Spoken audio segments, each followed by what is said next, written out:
Mesdemoiselles, Messieurs, nous nous retrouvons pour l'étude du membre supérieur. Après avoir vu l'avant-bras et avant de voir la main, nous allons voir une région intermédiaire qui est la région du canal carpien et les régions du poignet.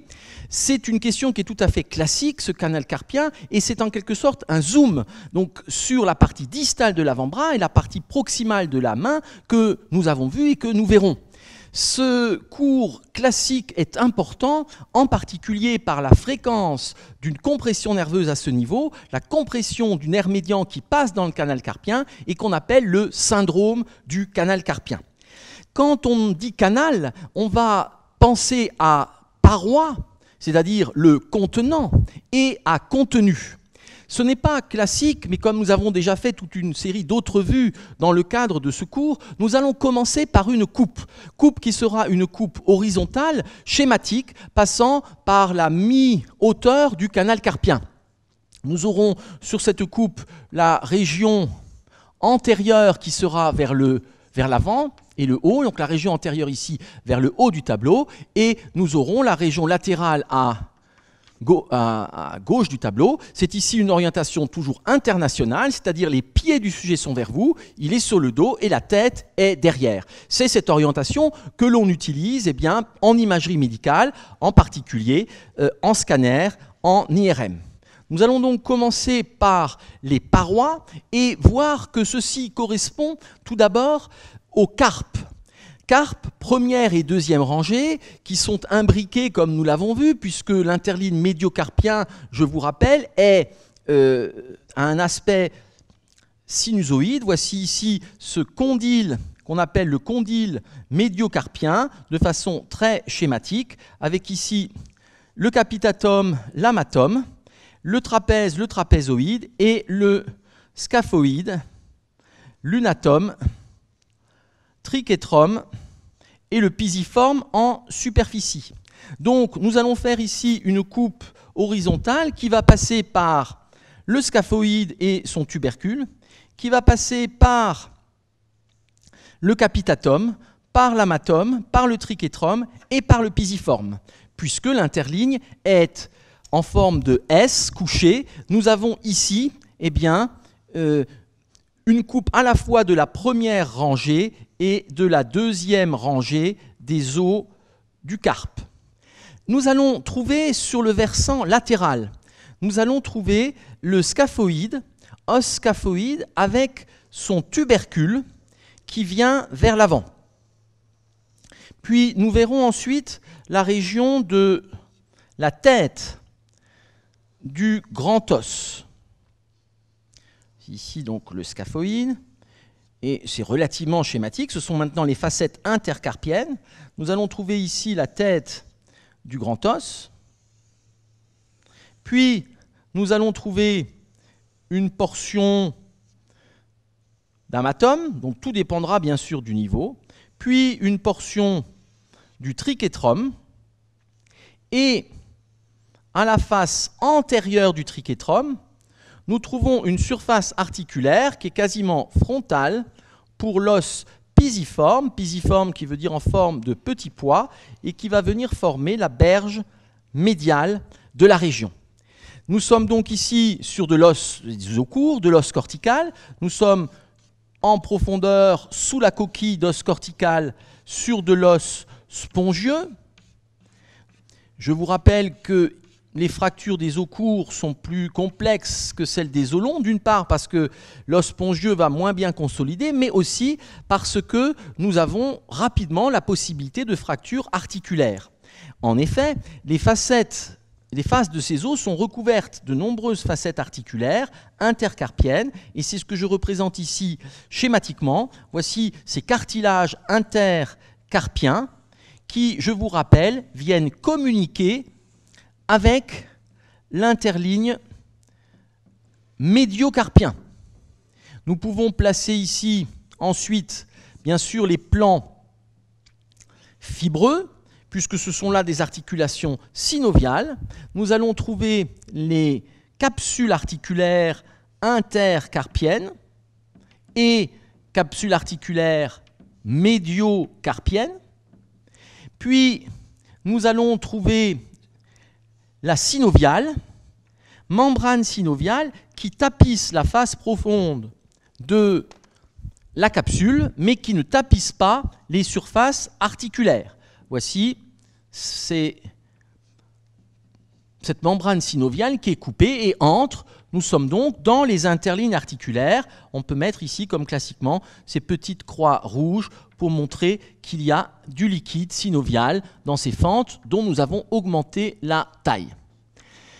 C'est-à-dire que nous voyons ce qui n'apparaît pas sur une vue de face, que le carpe n'est pas dans un même plan frontal, mais que le carpe vient former une gouttière concave vers l'avant, l'avant étant ici vers le haut.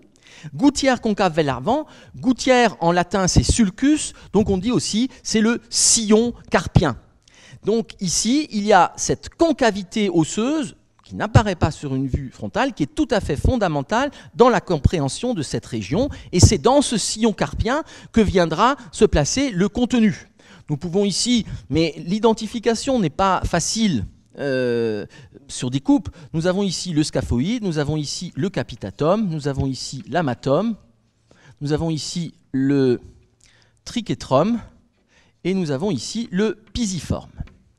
L'ensemble va bien sûr être tapissé, on l'omet le plus souvent, mais en pratique c'est une réalité, va être tapissé par des ligaments qui renforcent la région ici, ligaments ventraux, antérieurs ou dorsaux, postérieurs, mais il faut rappeler bien sûr que tout cela est tapissé de tissus fibreux, puisqu'il y a du périoste, et l'ensemble est ici en continuité, et c'est de façon relativement artificielle que l'on sépare les faisceaux ligamentaires qui sont des épaississements à la fois des capsules et à la fois en continuité avec le périoste. Donc il ne faut jamais oublier que l'os n'est bien sûr, l'os cortical n'est jamais à nu, vous avez toujours un périoste et d'un point de vue chirurgical, suivant les régions, on va utiliser la notion de décollement périosté pour aller directement au contact de l'os et garder intact le périoste et sa vascularisation qui est fondamentale dans la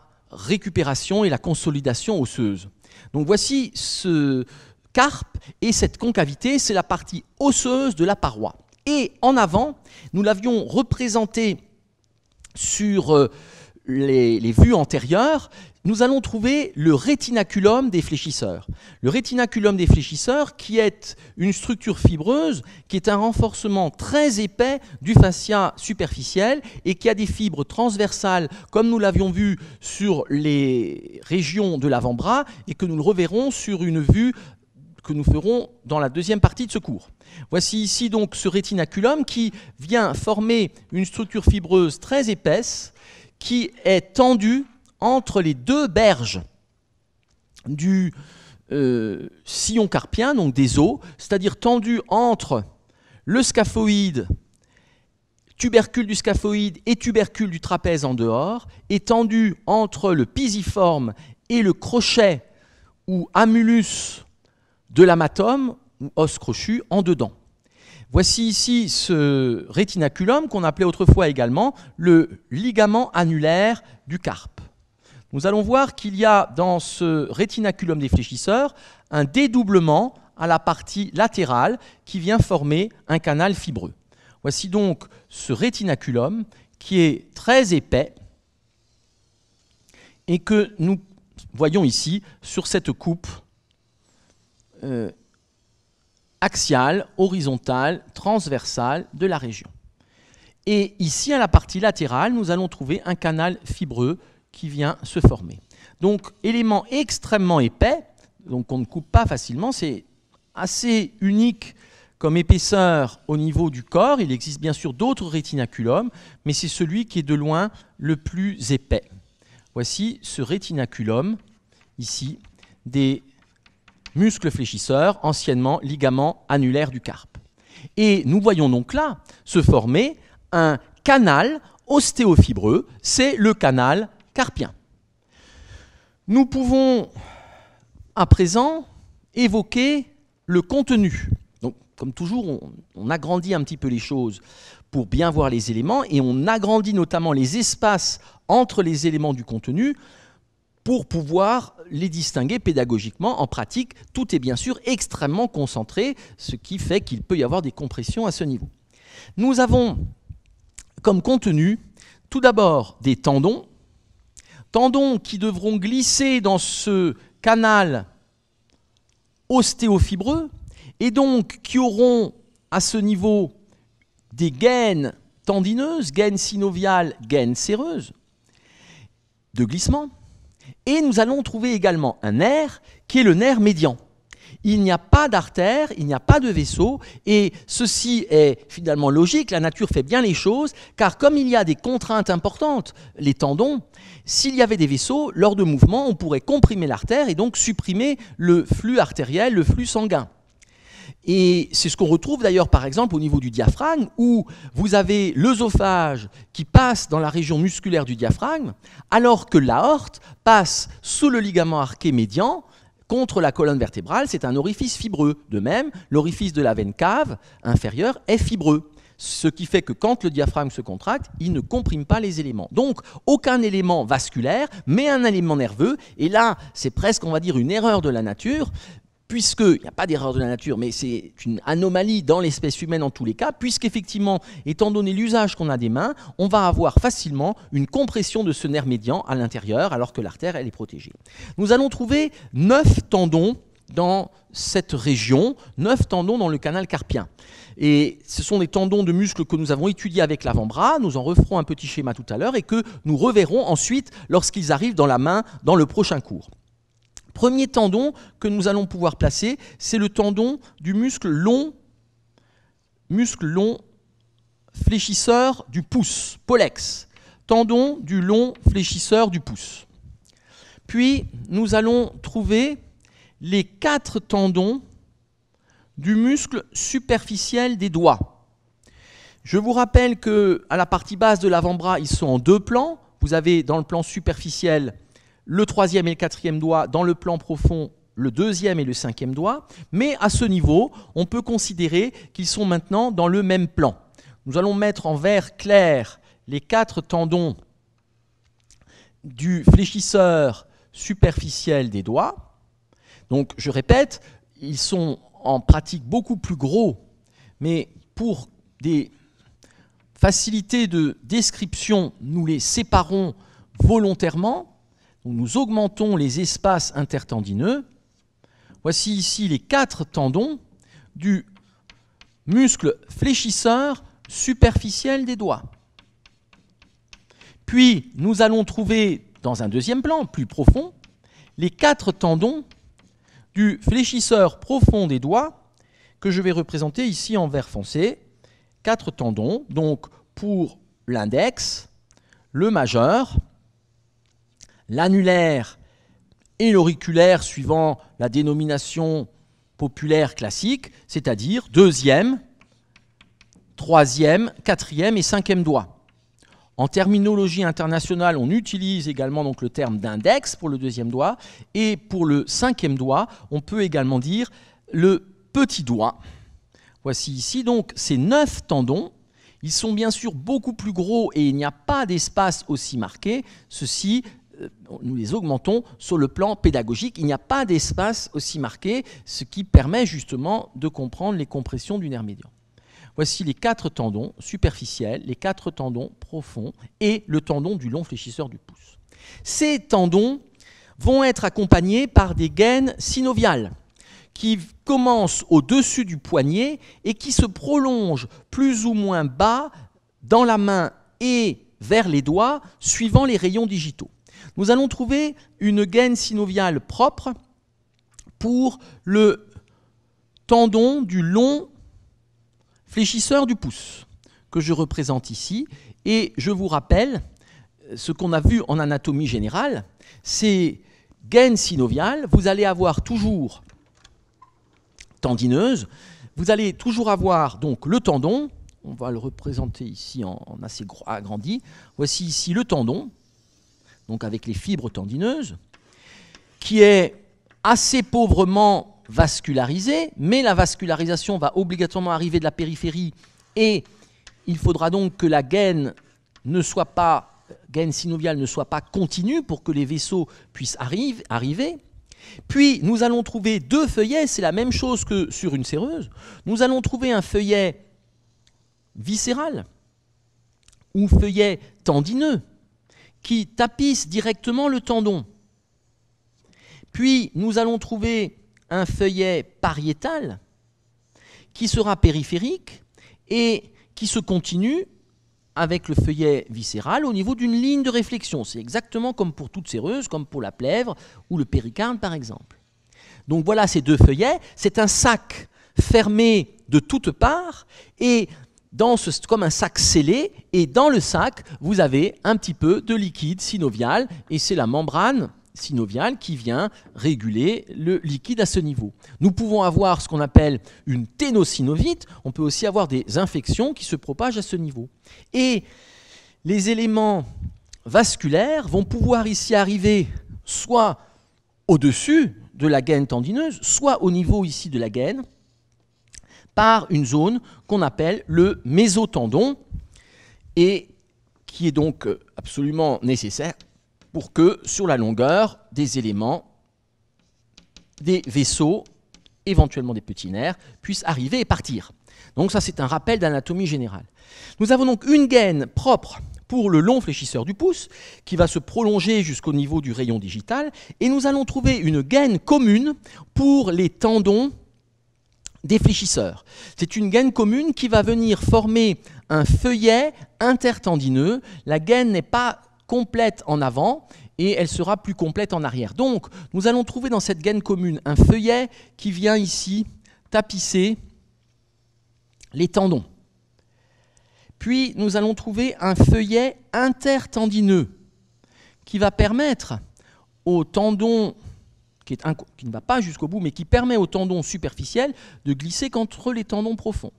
Puis nous trouvons ici un feuillet tendineux profond, et nous sommes maintenant sur la ligne de réflexion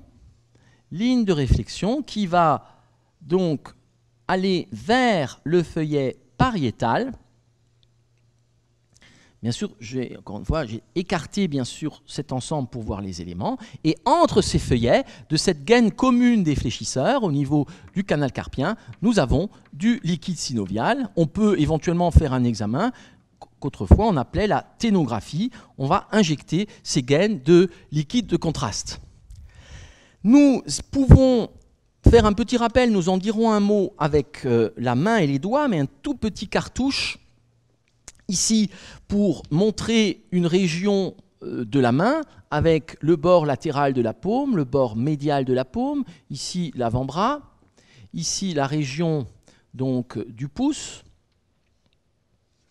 puis ici les espaces interdigitaux qui vont nous mener au doigt 3, 4, 5. Nous reverrons ces éléments, mais je le place ici déjà. Voici ici donc la région du canal carpien avec le ligament annulaire du carpe ou rétinaculum des fléchisseurs. Et nous allons voir que la gaine du long fléchisseur du pouce, nous le redirons, vient passer donc, commence au-dessus du ligament annulaire, vient passer dans le ligament annulaire et viendra rejoindre ici le pouce jusque à la terminaison sur la phalange distale. Donc voici ici la gaine synoviale du long fléchisseur du pouce qui accompagne le tendon. Et pour la gaine ici commune des fléchisseurs, des 8 tendons fléchisseurs, cette gaine remonte au-dessus, elle est commune, elle remonte ici au-dessus du poignet, au-dessus du ligament annulaire du carpe, et elle va se prolonger uniquement pour le 5e doigt jusqu'au niveau terminal. Voici ici donc la communication de cette gaine du 5e doigt digital avec la gaine carpienne.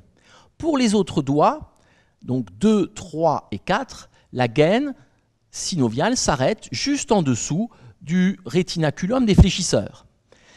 Et pour les autres doigts, donc 2, 3, 4, eh bien, nous avons une gaine digitale propre qui ne communique pas avec la gaine carpienne. Ceci est bien sûr toujours sujet à des variations, vous pouvez trouver des dispositions intermédiaires. Mais qu'est-ce que l'on remarque? On remarque donc qu'il existe une continuité, mais nous le referons en grand avec la main, c'est juste un petit rappel ici, il existe une continuité de la gaine digitale du cinquième doigt avec la gaine des fléchisseurs au niveau du canal carpien, et il existe une continuité de la gaine du pouce. Il n'y en a pas pour les deuxième, troisième et quatrième doigts. Ceci explique que lorsque l'on se fait une piqûre septique au niveau du cinquième doigt ou au niveau du pouce, c'était classiquement considéré comme beaucoup plus grave puisque l'infection, le panari que vous pouvez avoir à ce niveau-là, va pouvoir, pour le cinquième doigt, migrer jusqu'au niveau du poignet ou pour le pouce, migrer également jusqu'au niveau du poignet. Ceci signifiait, avant les antibiotiques, mais encore aujourd'hui dans beaucoup de circonstances et de pays, eh bien, cela signifiait que si l'infection allait jusque-là, eh bien, au lieu d'amputer éventuellement uniquement un doigt, comme ce serait pour le 2, 3 ou 4, eh bien, l'infection étant remontée plus haut, il fallait amputer la main. Donc classiquement, cette notion de gravité des infections du pouce et du cinquième doigt qui viennent ici remonter jusqu'à la gaine synoviale du canal carpien. Alors, nous avons maintenant à voir comme contenu le nerf médian. Nerf médian qui est un nerf important. Nous l'avons dit, il est au milieu, il est médian dans l'avant-bras, dans la loge antérieure de l'avant-bras, et au bas de l'avant-bras, il vient de la profondeur vers la superficie, contourner en tour de spire le tendon du fléchisseur superficiel des doigts destiné à l'index. Donc, le tendon est bien sûr rectiligne. En dessous, vous avez le nerf médian qui, du côté latéral, part de la profondeur et vient contourner en tour de spire le tendon de l'index. On voit bien la différence parce que le tendon est assez nacré et des fibres verticales. Et en revanche, le nerf est plus rosé puisque plus vascularisé et avec un aspect spiralé. Malgré tout, il faut faire attention dans la distinction des éléments. Et ce nerf médian est donc à ce niveau, quand il entre dans le canal carpien, est situé en avant du tendon du fléchisseur superficiel des doigts destiné à l'index. Voici le nerf médian. Voici le nerf médian. Et c'est là cette anomalie, en quelque sorte, du canal carpien, puisque ce nerf médian va pouvoir être comprimé dans une structure, le canal carpien ostéofibreuse, qui est inextensible.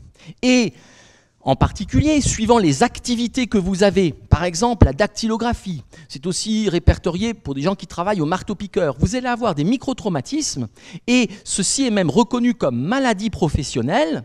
Eh bien, ces microtraumatismes vont amener une compression du nerf médian, et du coup, douleur, puis paralysie du nerf médian. Nous en redirons bien sûr un mot avec la main. Donc, ce syndrome du canal carpien est quelque chose de très fréquent. C'est classiquement plus fréquent chez la femme, environ vers 50 ans. Ceci peut être également pour des raisons d'imprégnation hormonale ou de susceptibilité à l'inflammation.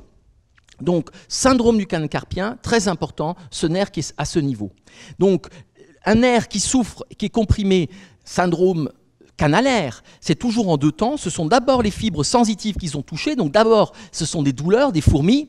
Et en un deuxième temps, les fibres motrices. Et là, on passe à la paralysie avec une amyotrophie, en l'occurrence de la région ténarienne, comme nous le redirons. C'est-à-dire que dès qu'il y a les douleurs, il faut commencer à faire un bilan.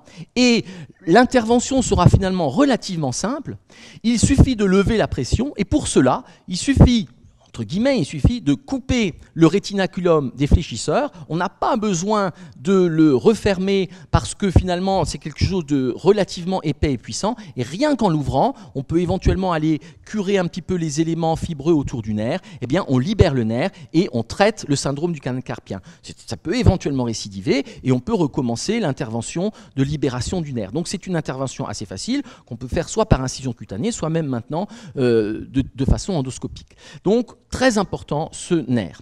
Alors, nous pouvons maintenant voir des éléments qui sont en périphérie du canal carpien. Nous allons trouver dans l'épaisseur du rétinaculum des fléchisseurs, nous l'avons dit, un tendon qui est dans un canal fibreux propre. Et ce tendon, c'est le tendon du muscle fléchisseur radial du carpe,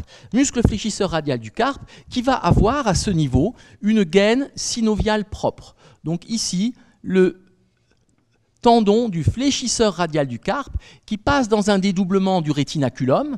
Et ce fléchisseur radial du carpe vient se terminer, je vous rappelle, sur la base palmaire du deuxième métacarpien. Fléchisseur radial du carpe. Et puis, nous pouvons rappeler ici le passage du tendon du fléchisseur, donc ici fléchisseur radial du carpe, du tendon du fléchisseur ulnaire du carpe, le pisiforme étant un os sésamoïde dans le tendon du fléchisseur ulnaire du carpe. Nous pouvons placer ensuite sur cette vue des éléments qui sont des éléments vasculo-nerveux. Nous allons trouver l'artère radiale et veine radiale. Cette artère est située dans la gouttière du pouls, où nous l'avons vue et la reverrons. Eh bien, elle est à ce niveau latéral, et ce qui est très important, elle est ici en dehors du canal carpien. Artère radiale qui est accompagnée de 2 veines radiales en général, comme presque toujours en périphérie, artère radiale et veine radiale. À ce niveau, l'artère est extrêmement superficielle, sous le fascia et la peau. C'est là où on sent le pouls, c'est la gouttière du pouls. On peut y faire des injections ou on peut aller récupérer du sang pour l'analyse des gaz du sang. Avec ici, bien sûr, toujours un petit peu de tissu fibreux qui sera éventuellement autour. Cette artère, on le verra, va venir contourner le scaphoïde de l'avant vers l'arrière et arrivera dans le premier espace interosseux. Puis, nous allons trouver également, vers le dedans, le pédicule vasculo-nerveux ulnaire. Ce sera l'artère ulnaire, qui est en général plus grêle que l'artère radiale, mais cela dépend des individus et des sujets. Il peut y avoir, c'est une compensation entre les deux, ça peut être 50-50, ou une grosse artère radiale ou une grosse artère ulnaire. Artère ulnaire accompagnée de 2 veines ulnaires, et en dedans, nous trouvons le nerf ulnaire qui passe également ici en superficie du canal carpien. Donc il n'est pas dans le canal carpien, contrairement au nerf médian. Nerf médian, nerf ici ulnaire, donc on est sur le paquet vasculo-nerveux ulnaire. Ça, c'est l'artère radiale. Et nous avons ici le pédicule ulnaire, pédicule vasculo-nerveux ulnaire. Ce pédicule vasculo-nerveux, qui n'est pas dans le canal carpien, est malgré tout dans un petit canal fibreux, puisque en avant, nous avons un épaississement du fascia qui vient ici entourer ces éléments du pédicule vasculo-nerveux ulnaire. Et ce petit canal, peut éventuellement être la source d'un syndrome canalaire. C'est ce qu'on appelle classiquement le canal de Guyon. Canal de Guyon, donc, qui est ce canal qui est fibreux, qui est situé latéralement par rapport à l'os pisiforme, en superficie du rétinaculum des fléchisseurs. Et si la partie fibreuse antérieure est trop dense, on peut avoir à ce niveau une compression du nerf ulnaire, et donc il faudra également lever en allant sectionner les éléments. Nous pouvons encore, en région superficielle, placer ici le tendon du muscle long palmaire qui vient passer en avant du rétinaculum et viendra rayonner dans le fascia palmaire superficiel. Pour compléter cette coupe, nous allons faire les rapports avec les éléments postérieurs, et il y a bien sûr un certain nombre de tendons que nous avons déjà évoqués. Je vais relativement vite, c'est simplement pour compléter cette vue, nous les avons déjà étudiés. Latéralement, nous allons trouver ici le tendon du long abducteur du pouce. Long abducteur du pouce. Très proche du long abducteur du pouce, nous allons trouver le court extenseur du pouce. Puis, nous allons trouver le long extenseur du pouce qui est à distance. Entre les éléments, nous trouverons la tabatière anatomique dont nous reparlerons. Puis, nous allons trouver les tendons des deux muscles radiaux, muscle long et muscle court extenseur radial du carpe, qui viennent se terminer respectivement sur la base dorsale du deuxième et du troisième métacarpien. Puis nous allons trouver le tendon de l'extenseur propre de l'index, extenseur du 2. Puis nous allons trouver les 4 tendons des muscles extenseurs des doigts. Puis nous allons trouver le tendon de l'extenseur propre du 5e doigt. Et enfin, à la partie latérale, nous allons trouver le tendon du muscle extenseur ulnaire du carpe. Donc voici ces différents tendons de muscles que nous avons vus au niveau de l'avant-bras. Je vous le rappelle, il en existe 20. Donc nous avons là le long abducteur du pouce, nous avons là le court extenseur du pouce, puis nous avons là le long extenseur du pouce, puis nous avons l'extenseur de l'index, on peut mettre extenseur du 2, puis nous avons là les radiaux, c'est-à-dire long extenseur radial du carpe et court extenseur radial du carpe. Nous avons ensuite les tendons du muscle extenseur des doigts. Nous avons ensuite le tendon, il en manque un. Nous avons ici le tendon, 1, 2, 3, 4. Nous avons ici le tendon de l'extenseur du 5e doigt. On va mettre E5. Puis nous avons enfin le tendon de l'extenseur ulnaire du carpe. Et ici, c'était le tendon du fléchisseur ulnaire du carpe. Dans le dédoublement du rétinaculum des fléchisseurs, c'est le fléchisseur radial du carpe. Voilà ces tendons. Ici, c'est le tendon du long palmaire. Et à l'intérieur, long fléchisseur du pouce et les fléchisseurs des doigts. Nous pouvons rappeler qu'en arrière, il existera des gaines synoviales. Il y en a 6 au total qui viennent dans des ensembles tendineux. Je ne vais pas ici rentrer dans le détail, il faudrait plus de temps pour le faire de façon détaillée. Je mets ici juste un petit peu de tissu synovial pour rappeler qu'il y aura ces éléments synoviaux en arrière pour permettre aux éléments de glisser. Nous trouvons un rétinaculum des extenseurs, mais qui est quelque chose d'extrêmement léger, d'extrêmement fin, et qui vient former 6 loges ostéotendineuses en arrière, donc un rétinaculum ici des extenseurs, mais qui n'a rien à voir en épaisseur avec le rétinaculum des fléchisseurs. Et nous arrivons donc ici sur la région cutanée, et nous voyons qu'en avant, il y a ce canal carpien très épais et important, mais qu'en arrière, nous avons en quelque sorte la peau sur les os, en tout cas la peau sur les tendons. Voilà cette section au niveau du poignet, à la partie moyenne du carpe, et donc avec ce canal carpien. Vous avez là tous les éléments possibles pour comprendre le canal carpien et comprendre la compression du nerf, qui peut donc se faire soit par ces microtraumatismes tendineux, soit également par une inflammation de la synoviale. Dans un certain nombre de pathologies de système, si la synoviale augmente de taille, vous allez pouvoir avoir une compression de ce nerf médian. On reparlera des conséquences avec la main et les territoires du nerf médian, principalement la loge ténare, ces muscles annexés à la base du pouce. Et pour terminer, nous allons faire un agrandi de ce que nous avons vu au niveau de l'avant-bras. Ce sera la jonction avant-bras-main qui nous permettra de voir les choses de façon plus précise que sur des vues d'ensemble de l'avant-bras.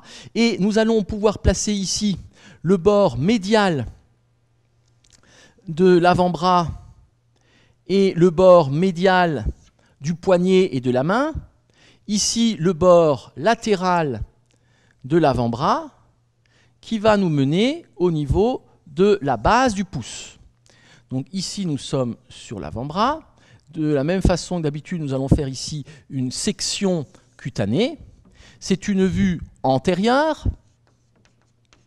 C'est un côté droit, comme toujours. Et nous avons ici donc ce qui est latéral à gauche et ce qui est en haut, en haut.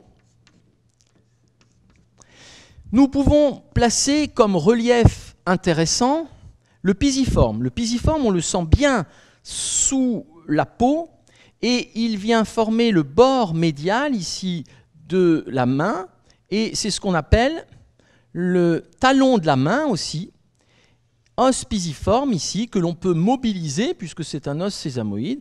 En étant bien détendu, on peut mobiliser cet os sésamoïde. Le talon de la main qui est donc un repère important. Puis vers le dedans, on sentirait le tubercule de l'os scaphoïde, puis le tubercule du trapèze à la base du pouce. On ne sent en général pas l'amulus de l'amatome en dedans.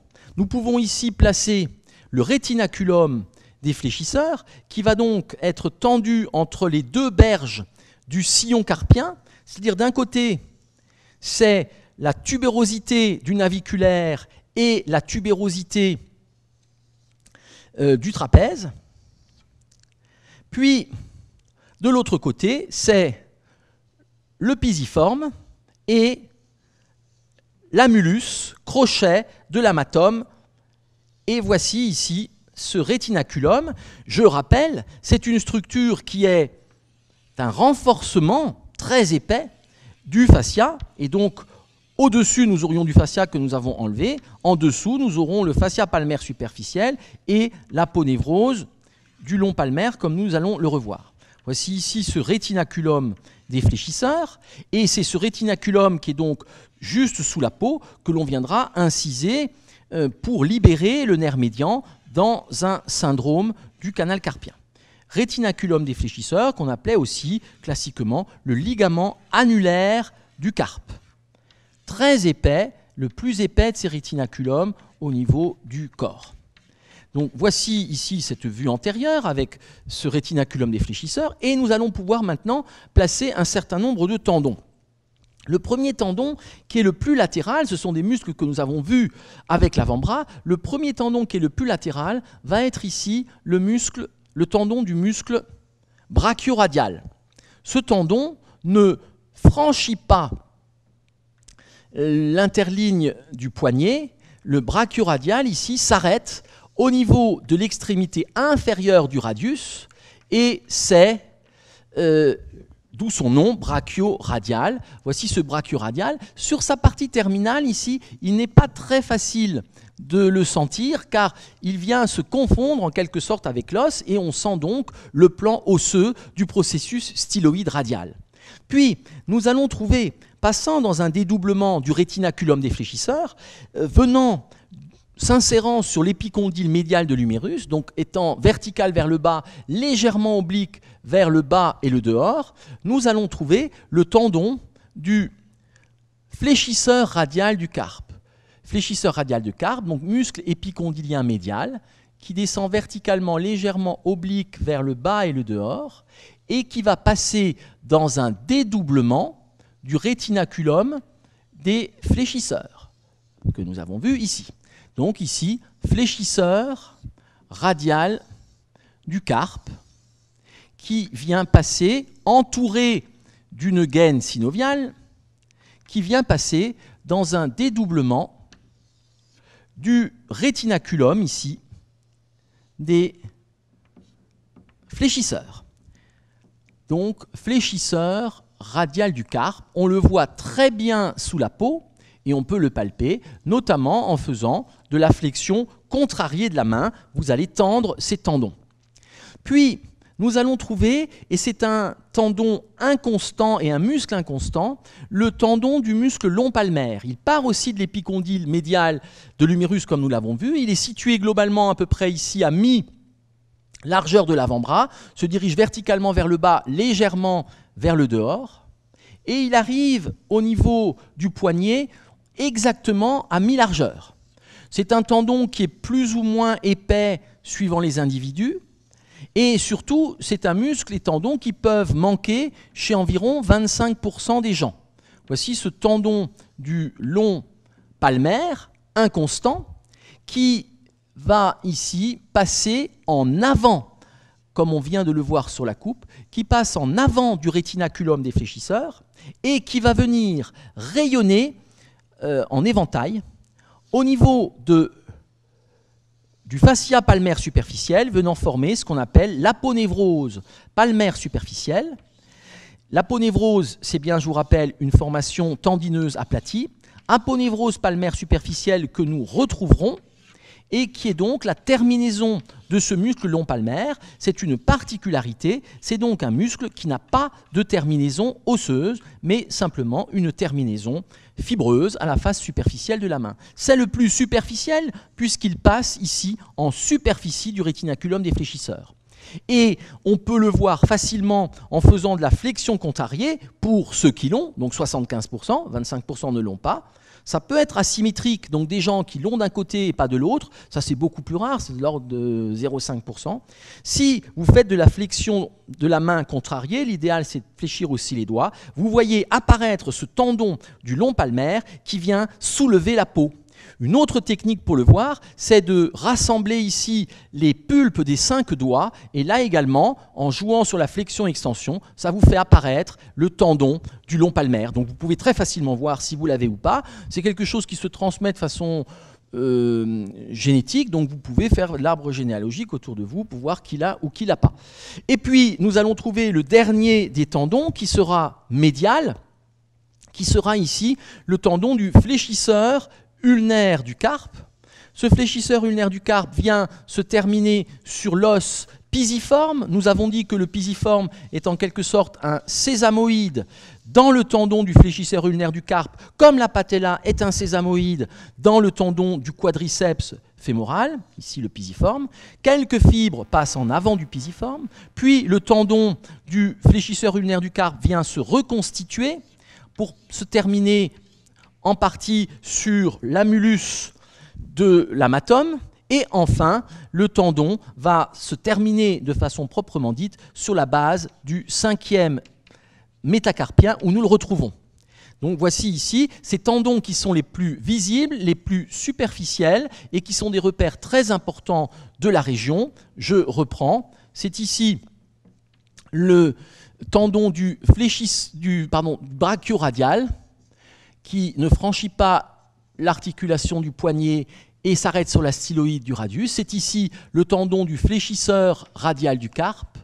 C'est ici le tendon du long palmaire, donc, qui manque chez 25% des gens. Et encore, la fréquence est variable suivant les populations, c'est-à-dire qu'il y a des régions du globe où on a quasiment toujours une absence et d'autres quasiment toujours une présence. Et ici, on a le fléchisseur ulnaire du carpe. Ça, ce sont des repères tout à fait fondamentaux. Alors, on va trouver en dessous les tendons, que bien sûr, ce n'est pas du vide, on va trouver en dessous les autres tendons, et en particulier, nous allons voir en dessous les tendons du fléchisseur superficiel des doigts, tendon du fléchisseur superficiel des doigts, donc au nombre de 4, et nous trouverons également le tendon du long fléchisseur du pouce. Voilà ici ces tendons du fléchisseur superficiel des doigts. Quand on n'a pas de tendon du long palmaire, eh bien on voit directement sous la peau ces tendons des fléchisseurs superficiels des doigts, bien entendu. Voici ici donc ces tendons, ces 4 tendons du fléchisseur superficiel des doigts. Puis nous pourrions placer en dehors, plus en dehors, ici le tendon du long fléchisseur du pouce qui va venir ici passer sous le ligament et donc rentrer dans le canal carpien. Donc voici ici ces 4 tendons du fléchisseur superficiel des doigts, et en dessous, vous avez les 4 tendons du fléchisseur profond des doigts, donc qui s'engagent dans le canal carpien. Et je le rappelle, à ce niveau, il y a donc une gaine synoviale pour ces tendons, et cette gaine synoviale vient commencer au-dessus du poignet. Je peux ici mettre... Non, je ne vais pas rajouter de trait parce qu'on risque de croire que c'est une artère. Donc voici ici les 4 tendons du muscle fléchisseur superficiel des doigts. Et ici, en profondeur, et latéralement, c'est le muscle long fléchisseur du pouce. Nous pouvons également placer un tendon qui vient de la loge postérieure, qui va se terminer sur la base du pouce et qui est caractéristique, qui est ici le tendon, on va le mettre en vert clair, qui est ici le tendon du long abducteur du pouce. Ce tendon du long abducteur du pouce vient se terminer sur la base du premier métacarpien. Et on le sent, on le voit bien sous la peau. Lorsqu'on étend le pouce, on en redira un mot avec la région de la tabatière anatomique. C'est ici le tendon du long abducteur du pouce.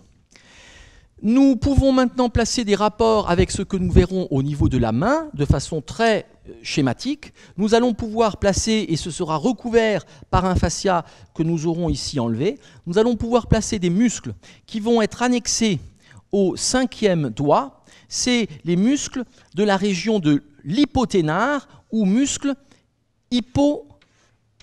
ténarien. Donc là, je mets une seule masse globale, mais nous verrons le détail de ces muscles dans le prochain cours. Muscle ici, hypoténarien,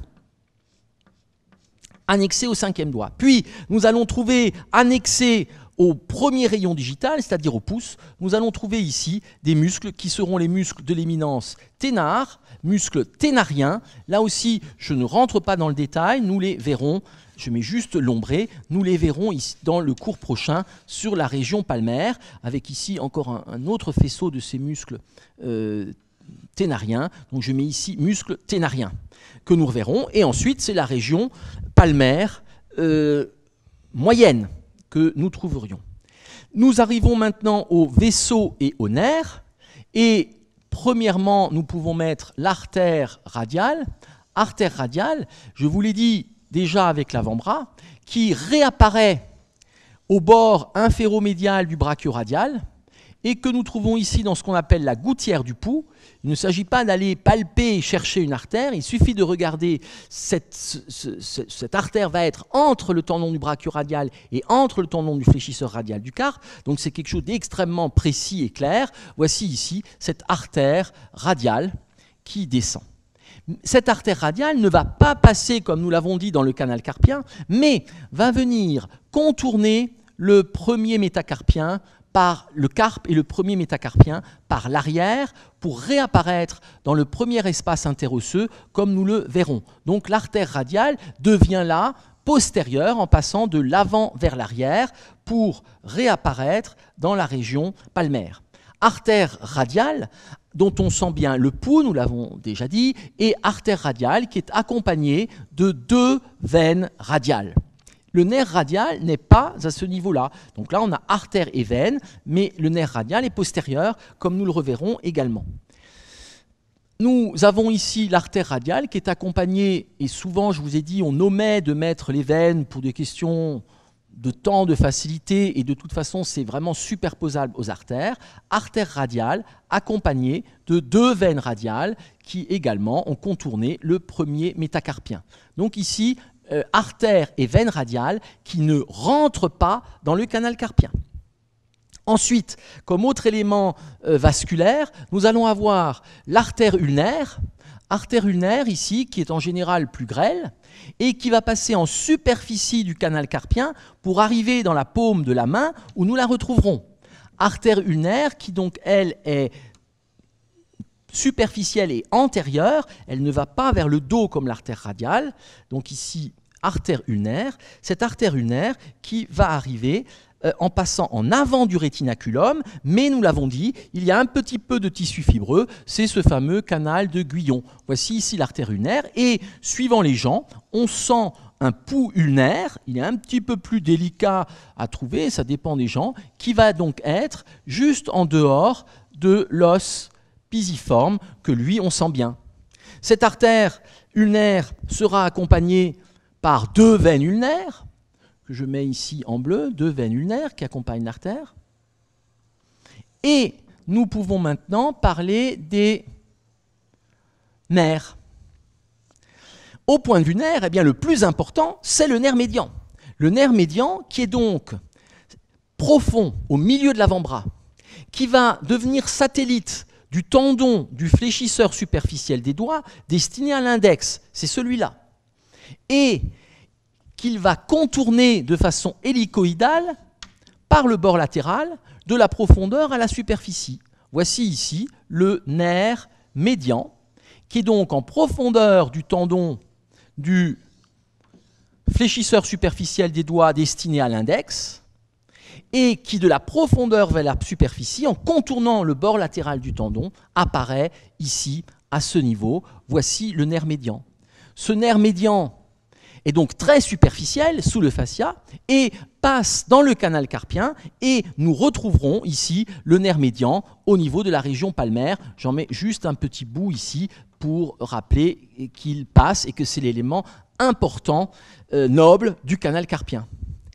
Nous allons trouver également maintenant le nerf ulnaire. Le nerf ulnaire va lui descendre parallèle au pédicule vasculonerveux ulnaire. Il est en dehors ici du pisiforme et il arrive dans la région palmaire sans passer dans le canal carpien, mais c'est ici la notion, nous l'avons dit, de canal de Guyon. Donc ici, le pédicule vasculo-nerveux ulnaire en superficie, avec la notion de canal de Guyon et une possibilité de syndrome canalaire, mais qui est beaucoup moins caractérisé et fréquent que le syndrome du canal carpien.